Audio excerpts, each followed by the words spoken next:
오늘 말씀은 신명기 21장 10절부터 17절까지의 말씀입니다. 신명기 21장 10절부터 17절까지의 말씀.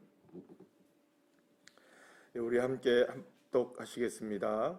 내가 나가서 적군과 싸울 때에 내 하나님 여호와께서 그들을 내 손에 넘기심으로 내가 그들을 사로잡은 후에 내가 만일 그 포로 중의 아리따운 여자를 보고 그에게 연연하여 아내를 삼고자 하거든 그를 내 집으로 데려갈 것이요 그는 그 머리를 밀고 손톱을 베고 또 포로의 의복을 벗고 내 집에 살며 그 부모를 위하여 한 달 동안 애곡한 후에 내가 그에게로 들어가서 그의 남편이 되고 그는 내 아내가 될 것이요 그 후에 내가 그를 기뻐하지 아니하거든 그의 마음대로 가게 하고 결코 돈을 받고 팔지 말지라.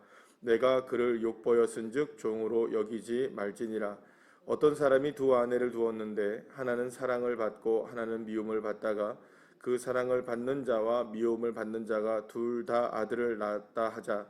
그 미움을 받는 자의 아들이 장자이면 자기의 소유를 그의 아들들에게 기업으로 나누는 날에 그 사랑을 받은 자의 아들을 장자로 삼아 참 장자 곧 미움을 받는 자의 아들보다 앞세우지 말고 반드시 그 미움을 받는 자의 아들을 장자로 인정하여 자기의 소유에서 그에게는 두 몫을 줄 것이니 그는 자기의 기력이 시작이라 장자의 권리가 그에게 있음이니라. 아멘. 할렐루야. 이스라엘 백성들이 가나안 땅에 들어가서 정복 전쟁을 하게 된 이후에 여러 이제 상황들을 만나게 될 것이 아니겠습니까? 그런데 오늘 이 본문에서 보면은 또한 그 뜻밖의 이야기를 어제에 이어서 하게 되는 것을 보게 됩니다. 그래서 어제는 이제 어떤 이야기를 하게 됐냐면 만약에 이제 변사자가 발견됐을 경우에 어떻게 그걸 처리해야 되는지에 대한 부분들을 우리가 함께 살펴보았는데 오늘은 전쟁터에 나가서 이 포로들을 그 이제 다 죽이고 난 다음에 말하자면 이제 전쟁을 하게 되면 진멸을 해야 되지 않습니까? 특별히 이제 가나안 족속 가운데 6족속들은 완전히 진멸을 다 했어야 했습니다. 그런데 이제 그 중에 여자들은 이렇게 살려두게 되지 않습니까? 그러면 그 여자들 중에 특별히 이제 그 가나안 6족속을 제외한 다른 가나안 족속들의 여자들을 보게 될 경우에 보니까는 이제 이스라엘 남자들이 군인들이 아니겠어요. 그래서 이제 정복 전쟁을 다 마친 다음에 포로로 이제 끌려온 여자들 중에 이렇게 그 남자와 여자는 국경의 사랑을 초월하지 않습니까? 국경을 모든 거를. 딱 보니까는 이스라엘의 남자가 그 가나안 족속의 어떤 그 여자를 보고서 마음에 든 거예요. 그래서 저 여자를 내 아내로 삼았으면 좋겠다 하는 마음이 들게 되는 상황을 이제 가정하여 이야기를 하게 되는 겁니다. 뭐 실제로 그런 일들이 있을 수는 있겠지 않겠습니까? 그러면 굉장히 자세하게 이런 이야기들을 써놓게 된 것을 보게 됩니다.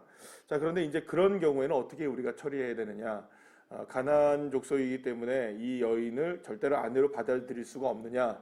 그렇지가 않다는 겁니다. 아내로 받아들일 수 있게 하나님이 제도를 만들어 놓으셨어요. 자, 그런데 이제 그 몇 가지 규정을 지켰어야 했습니다. 만약에 이제 그런 경우가 생기게 되면 어떻게 해야 되느냐? 아내로 맞아들이라는 겁니다. 그런데 규정을 정했어요. 머리를 밀고 손톱을 다 뽑는 겁니다. 머리를 밀고 손톱을 다 빼버리라는 이 말씀이 좀 잔인해 보이기도 하는데요. 이런 일을 통하여서 왜 그러면 그 여인을 그 여인의 모든 머리를 멀고 또 이렇게 손톱을 다 이렇게 하는 잔인한 지금으로 말하면 굉장히 잔인한 일이겠죠. 그 왜 그러냐? 그건 사실상 어떤 의미를 갖고 있냐면 그러면 여러분 계속해서 머리를 밀고 계속해서 손톱을 뽑아야 되냐? 그게 아니고 머리를 한번 밀고 손톱을 다 뽑은 다음에 그것이 이제 자라나는 시간까지 또 기다리게 합니다. 그리고 나서 또 어떤 일을 하냐면 그의 부모들이 다 이제 그 전사를 할 수밖에 없잖아요. 그러니까 왜냐하면 그 가나안 족속이니까 전쟁을 했으면 승리를 했기 때문에 일단은 누가 다 죽었다고 생각을 하는 겁니까? 가나안에 그 남자들이 다 죽었다는 전제하에 여자만 산 거니까 그 부모를 위하여 애곡하게 한 이후에 그 모든 것들이 끝난 다음에 이제 아내로 맞아들이게 된 겁니다. 그러면 이 과정을 통하여서 무엇을 하게 한 거냐면 결국에는 이스라엘 그 공동체 안으로 들어오기 위해서는 무엇에 대한 것을 다 씻어버리라는 겁니까?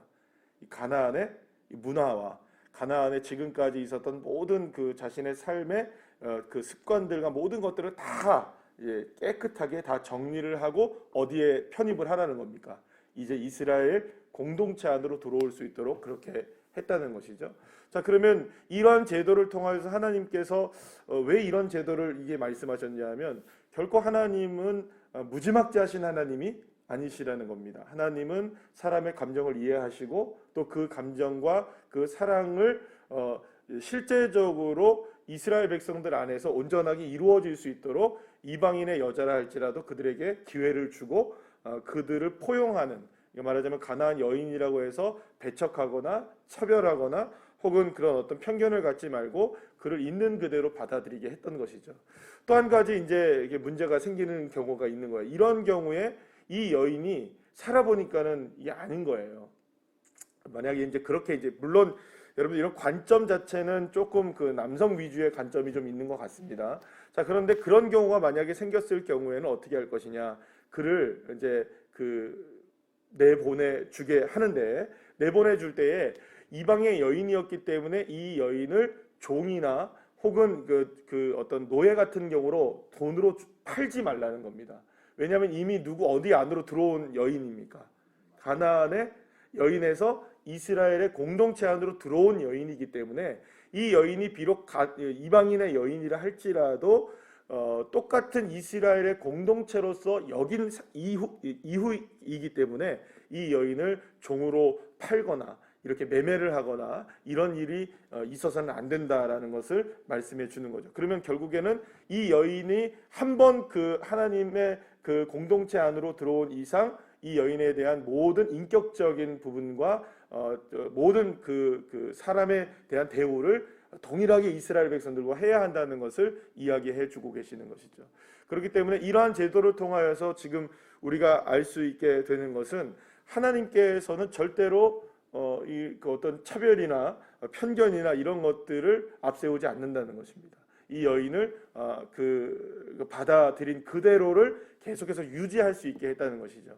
자, 그런데 이게 모든 차별과 모든 그 편견을 주님께서 허락하신 것이냐, 이거를 다 허락하지 않은 것이냐, 그런 게 아니라는 겁니다. 한 가지 중요한 건 뭐냐면 그럼에도 불구하고 가나안족 속의 남자들과 이 포로들은 어떻게 해야 되는 겁니까? 다 진멸해야 했던 겁니다. 그거는 죄는 죄이고 용서는 용서이고 또 하나님께서 인정한 것은 인정한 것이고 인정하지 못하는 건 인정하지 못하는 겁니다. 결국에는 이런 부분을 볼 때에 한 가지 우리가 한번 생각해 볼 것은 요즘에 우리가 차별금지법이라고 있잖아요. 근데 포괄적 차별금지법이라고 얘기합니다. 그러니까 그냥 차별금지법이 아니라 포괄적 차별금지법이라고 얘기하는데 그거는 모든 것에 대한 차별을 없애자는 겁니다. 여러분, 모든 것에 대한 차별을 다 없애야 되는 게 맞는 것처럼 보입니다. 그 말만 들으면 그렇습니다. 그러나 그것이 우리의 도덕과 그것이 우리의 윤리, 그 다음에 우리가 가지고 있는 죄, 이런 모든 것들을 다 뛰어넘을 수는 없는 것입니다. 요즘에 여러분들 보시면 지금 이제 몇 년 만에 출소를 앞두고 있다 하죠. 이 조두순이라는 사람. 그 얼마나 끔찍한 그 범행을 저지른 사람입니까? 그 아이의 인생을 완전히 망쳐놓고 이제 돌아와서 살겠다는 거예요. 그러니까 지금 그쪽 지방에서 그 지역 주민들은 난리가 지금 나고 어떻게 할 것인가 막 이러고 있어요. 자, 그러면 여러분, 우리가 그러면 그 조두순이라는 사람을 사람이기 때문에 우리가 그 사람을 미워할 수는 없을 겁니다. 왜냐하면 모두가 다 죄인이고 똑같은 우리가 그를 인정하는 건 맞습니다. 그러나 그 죄에 대해서는 어떻게 해야 됩니까? 그가 저지른 그 성폭력, 끔찍한 그 성폭력을 어떻게 우리가 인정할 수 있습니까? 없습니까? 없어요. 그런데 여러분, 차별금지법은 마치 그런 것도 인정할 수 있게 되는 겁니다. 왜냐하면요, 이후에는 어떤 법까지 가게 되냐면 결국에는 우리가 잘 아시는 것처럼 이 동성애만 인정하는 게 아닙니다. 성적 지향을 다 인정해버리는 겁니다. 성적 지향을 인정한다는 게 어디까지 가는 줄 아십니까? 소아 성애자들까지 인정한다는 겁니다. 이게 무슨 말인지 아셔요, 여러분? 그러니까 아이들을 내가 성적인 대상으로 바라본다 하더라도 그건 내 취향이라는 겁니다. 그러면 여러분, 아동 성착취에 대해서 지금 이토록 난리가 나고 무슨 박사방이니 뭐니 이렇게 해서 지금 세상에 떠들썩한 것도 나중에 죄라고 이야기할 수 있을까요, 없을까요? 없게 되는 거예요. 누구 마음대로 한 거니까 결국에. 내 마음대로 내 취향대로 한 건데 그게 왜 죄냐라고 얘기하면 나중에는 문제가 안 되는 거예요. 그거 여러분들 차별로 보셔야 됩니까? 그거를? 그건 범죄로 봐야 되는 겁니다. 죄와 차별은 다른 겁니다, 여러분. 죄는 죄이고 차별은 차별인 겁니다. 그러니까 차별이 없다는 것이 죄를 인정하는 차별이 없어야 되느냐? 이게 아니라는 겁니다. 그런데 지금 차별금지법은 어디까지 나가느냐? 거기까지 나가는 거야. 내 마음대로 한다는데 뭐가 문제냐? 그래서 지금 여러분들 아시는 대로 지난 몇 개월 전에 어떤 일이 있었습니까? 남자가 군인에 들어갔어요. 그런데 휴가 나와갖고 뭘 한 겁니까? 전환 수술을 한 거예요. 그래서 내가 여군으로 하고 싶다라고 얘기한 거예요. 아니, 기본적으로 생각해 보자고요. 이 사람이 군인으로서 들어갔을 때, 이 사람이 하사로 들어갔는데, 그러니까 직업군인으로 들어간 거예요. 직업으로 들어갔을 때는 남자로 들어갔어요. 그런데 갑자기 수술해서 여자가 되겠다는 거예요. 그럼 그걸 남자로서 받아들여야 됩니까? 여자로서 받아들여야 됩니까? 여자로 안 받아들인다고 난리가 난 거예요. 받아들여야 한다. 맞는 말 같기도 하고 아닌 말 같기도 하고 이런 차별금지법이 통과돼 버리면 내 마음대로 결정을 해버리는 겁니다. 내가 남자인데 여자가 되고 싶다면 여자가 되는 겁니다. 왜냐하면 성은 누가 결정하는 거니까. 하나님이 결정하는 게 아니라 자기의 성적 지향에 따라 결정하는 거니까. 낙태법이 그렇습니다, 여러분. 낙태는 16주 이후에 26주 이후에는 안 된다, 된다. 그럼 누가 결정하는 겁니까, 그거를? 수정이 일어날 때부터 태아가 되는 거 아니겠습니까? 그래서 지난번에 누가 그 낙태를 죄를 존치시켜야 된다고 이야기하는 어떤 신부님이 나와서 이야기하는데, 그럼 딱 이렇게 해야 돼. 그러면 관계를 맺지 말든지요, 딱 얘기를 하더라고요. 물론 억울한 일들도 있을 수 있습니다, 그죠? 예, 그런 일들도 있을 거예요, 분명히. 그러나 중요한 것은 무엇입니까? 그 낙태를 하느냐 안 하느냐가 그게 죄인가 아닌가의 문제를 결정할 때 누구의 마음대로 하자는 겁니까? 여성의 마음대로 하자. 남성의 마음대로 하자. 누구의 마음대로 하느냐? 사람의 마음대로 하자. 이게 가장 문제가 심각한 죄인 것이죠.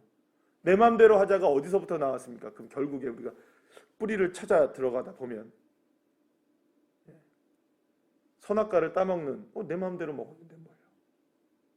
거기부터 시작된 게 죄의 근원이 되는 것이죠. 사랑하는 여러분, 하나님은 차별을 하지 않으십니다. 그러나 죄는 죄라고 분명히 말씀하십니다. 이거를 구분하지 못한 죄도 역시 차별하지 말아야 된다고 얘기한다면 이 사회는 무너지고 마는 것이죠. 결국엔 그렇게 가기를 원하는 게 이 세상의 악한 영들의 모습인 것입니다. 또 한 가지 오늘 본문에서 이야기하는 게 뭐가 있냐면 결혼을 했어요. 그런데 아내가 2명이 되었어요. 고대 사회에는 그럴 수 있었던 모습들이 있습니다. 근데 그렇게 된 경우에 이게 마치 누구의 가정을 보는 듯해 보이냐 하면 야곱의 가정을 보는 듯해 보입니다. 그죠? 레아와 라헬 이렇게 있지 않습니까? 그런데 둘 중에서 한 명은 사랑하고 한 명은 사랑하지 않았던 거예요. 근데 둘 다 아들을 낳았던 거예요. 근데 사랑하지 않은 아내에게서 낳은 자녀가 장자였어요. 그런데 사랑하는 여인에게서도 아내에게서도 아들을 낳은 거예요. 그래서 나중에 분깃을 나누고 할 때에 사랑하는 아들이니까, 사랑하는 아내의 아들이니까 더 사랑할 수 있을 거 아니에요? 그러면 그에게 장자권을 주려고 하지 말라. 미워도 그 사람이 장자라는 거예요. 여러분, 이거는 결국에는 이 일을 통해서 하나님은 누구에 대한 이야기를 하고 계시는 것처럼 보입니까? 야곱의 모습을 이야기하는 것처럼 보여요. 결국에는 이 모습을 통해서 하나님은 질서를 분명히 지켜야 한다. 그럼 결국엔 이거죠. 인간의 감정에 따라서 똑같은 맥락입니다. 인간의 감정에 따라서 내가 더 사랑하니까 너는 너 장자해. 이럴 수 있다 없다? 없다는 거예요. 하나님의 질서에 따라서 이미 정해진 것을 사람의 마음대로 바꿔서는 안 된다는 것을 이야기해 주는 겁니다. 설령 내가 마음에 안 들어도, 설령 내가 싫어도 그렇게 정해진 이상 이건 따라야 되는 것이다라고 분명하게 얘기하고 있어요. 그래야 그것을 통하여서 결국에는 진짜 권리가 시작된다라는 것이죠. 똑같은 맥락으로 우리가 생각해 본다면 결국에 하나님이 정해놓은 그 질서를 사람의 마음대로 바꿀 수는 없다라는 것을 말씀하고 있어요. 결국에는 이것은 차별을 넘는 하나님의 법인 것입니다. 사랑하는 여러분, 하나님은 모든 것들을 품으십니다. 다 품어주셔요. 미워도, 그 다음에 이방인이어도, 여인이어도, 누구여도, 뭐 잘나든 못나든 다 사람들을 하나님이 품어주십니다. 그리고 그 품어주신 그 상황 속에서 하나님이 정하신 것 그대로 하나님이 모든 것들을 이루어 가시죠. 근데 그것을 사람의 마음대로 이렇게 저렇게 해서는 안 되는 겁니다. 우리가 영적으로 우리가 삶을 우리가 생각해 본다면 이런 생각도 할 수 있을 거예요. 신앙생활도 마찬가지라고 생각합니다. 신앙생활도 개인의 감정대로 하시는 분들이 계셔요. 기분이 좋으면 신앙생활도 좋고, 기분이 나쁘면 신앙생활도 나쁘신 분들이 계셔요. 사랑하는 여러분, 저와 여러분의 신앙생활은 감정에 휘둘리면 안 됩니다. 감정은 얼마든지 하루아침에도 오르락내리락 할 수 있습니다. 그러나 주님이 나를 사랑하시는 것은 변치 않으십니다. 그리고 주님이 나에게 은혜를 베푸시는 것도 변하지 않으십니다. 설령 상황이 어떤 일들이 벌어진다 할지라도 그 상황으로 인하여 내 마음이 무너질 수 있지만 결코 주님을 향한 믿음까지 무너져서는 안 되는 것이죠. 코로나 시대에서 바로 이러한 삶을 지금 우리가 살아가고 있습니다. 모든 것들이 다 어그러지는 것 같은 시대를 살아가고 있지만 절대로 우리가 그것에 감정에 동요되거나 우리의 상황에 동요되어서 하나님을 판단하거나 우리 믿음이 그렇게 그 좌로우로 치우치게 되지 않도록 늘 언제나 중심이 굳건한 믿음의 자녀들 되어 하나님의 말씀을 따라서 온전히 승리하는 주의 자녀들 되시기를 간절히 축원합니다. 기도하시겠습니다.